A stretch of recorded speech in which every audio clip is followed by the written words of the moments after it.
News this evening. Deadly dispute. A relative among 3 in custody in relation to killing of a 4-year-old. Medical alarm.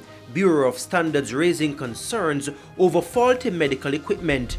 And exploring the options. Health Ministry actively seeking more vaccines for Jamaica.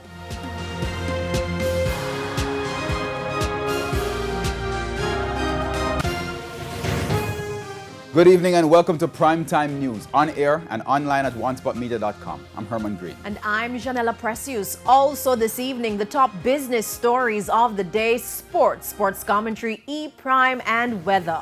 But before the break, the feedback question. Our feedback question this evening.